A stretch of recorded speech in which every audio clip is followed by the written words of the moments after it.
क्योंकि चीजें जैसी है वैसी नहीं रहेगी। जर्मन कवि बर्टोल्ट ब्रेख्त की यह व्यवहारिक पंक्ति लोकसभा के नतीजों के लिए सही लगती है। दरअसल यह भाजपा और विपक्षी गठबंधन इंडिया ब्लॉक दोनों पर लागू होती है। भाजपा के लिए ओडिशा, तेलंगाना और आंध्र प्रदेश जैसे पूर्व और दक्षिण के नए क्षेत्रों, हालांकि एक सहयोगी के कारण ने उसकी किस्मत बदल दी। वहीं केरल, तमिलनाडु और पंजाब में बढ़ते वोट शेयर ने उसे भविष्य के लिए उम्मीद दी है। दूसरी ओर उत्तर प्रदेश चुनौतियों का राज्य साबित हुआ। भाजपा का जातिगत गणित क्यों विफल रहा जबकि अखिलेश का काम किया? इसका उम्मीदवारों और केडर से बहुत कुछ लेना देना था। उत्तर प्रदेश भाजपा की बड़ी ताकत से उसकी कमजोरी कैसे बन गया, मैं इसके लिए 3 कारण बताता हूं। पहला कारण, इंडिया गठबंधन ने यह चुनाव संगठित तरीके से लड़ा और संविधान, आरक्षण और अन्य मुद्दों के बारे में काल्पनिक खतरों को बुनकर लोगों को संगठित करने की अपनी रणनीति के तहत काम किया। ओबीसी, एमबीसी और दलितों के एक वर्ग में बेचैनी पैदा करने में सफलता हासिल की। असुरक्षा की इस भावना ने व्यापक हिंदुत्व पहचान को खंडित कर दिया, जिसने उन्हें एक दशक से अधिक समय तक भाजपा से बांधे रखा था। दूसरा कारण, छोटे छोटे असंतोषों का धीरे धीरे और लगातार संचय हो सकता है। इसमें बेरोजगारी, मुद्रास्फीति, अग्निवीर आदि जैसे मुद्दों से जोड़कर इंडिया ब्लॉक की ओर से एक मेटा कथा सुनाई गई थी। उन्होंने राज्य में भाजपा विरोधी माहौल बनाने के लिए सोशल मीडिया का भी आक्रामक उपयोग किया।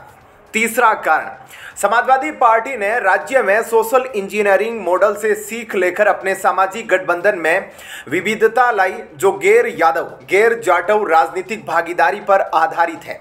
वे अपने पारंपरिक MY यानी मुस्लिम यादव सोशल इंजीनियरिंग से आगे बढ़े और इस चुनाव में गैर यादव, गैर मुस्लिम समुदायों को टिकट देकर उनके बीच अपना आधार बढ़ाया। उदाहरण के लिए फैजाबाद सीट से एक दलित उम्मीदवार अवधेश प्रसाद को मैदान में उतारा गया, जबकि यह आरक्षित निर्वाचन क्षेत्र नहीं है। सुल्तानपुर जैसी पड़ोसी सीटों पर भी चयन रणनीतिक था। वहां निषाद उम्मीदवार को मैदान में उतारा गया था। अंबेडकर नगर में कुर्मी उम्मीदवार थे। इन सभी को MY कीटी में जोड़ दे तो सपा को एक अलग बढ़त मिल गई। भाजपा की सोशल इंजीनियरिंग क्यों विफल रही जबकि इंडिया की कामयाब रही? इसका एक बड़ा कारण यह है कि इन समुदायों के भाजपा उम्मीदवारों को तीसरी बार दोहराया जा रहा था। उनमें से अधिकांश को स्थानीय स्तर पर सत्ता विरोधी लहर का सामना करना पड़ा। इसके अलावा पार्टी केडर स्थानीय स्तर पर उपजे सत्ता विरोधी लहर का मुकाबला करने के लिए पर्याप्त उत्साहित नहीं थे। दूसरी ओर इंडिया गठबंधन के उम्मीदवार नए चेहरे थे। उन्होंने ओबीसी, एमबीसी और ज्यादातर गैर जाटव दलित समुदायों के मतदाताओं को आकर्षित किया। जहां तक बहुचर्चित मोदी जादू की बात है तो इसने देश के अन्य हिस्सों में प्रभावशाली ढंग से काम किया, लेकिन यूपी में यह वास्तव में नुकसानदेह साबित हुआ।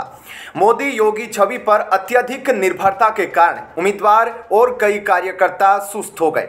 यह देखना दिलचस्प है कि चुनाव प्रचार के यही तरीके इंडिया गठबंधन और कांग्रेस ने अन्य पड़ोसी हिंदी पट्टी राज्यों बिहार और मध्य प्रदेश में भी अपनाए, लेकिन जैसा कि चुनाव परिणामों से पता चलता है, विपक्ष का यह तरीका विफल रहा।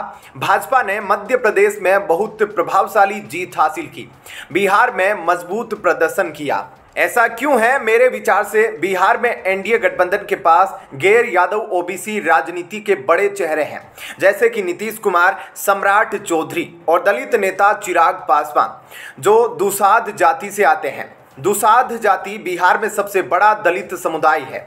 उनके पास जीतन राम मांझी जैसा चेहरा भी है, जो बिहार के एक अन्य बड़े दलित समुदाय मुसहरों का नेतृत्व करते हैं। बिहार में यह सभी कारक मिलकर इंडिया ब्लॉक के लिए बाधक साबित हुए।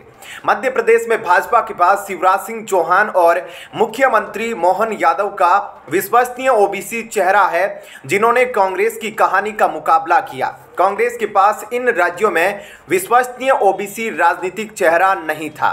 आपका क्या कहना है? कमेंट सेक्शन में इस पर अपनी राय जरूर बताएं। धन्यवाद। जय हिंद।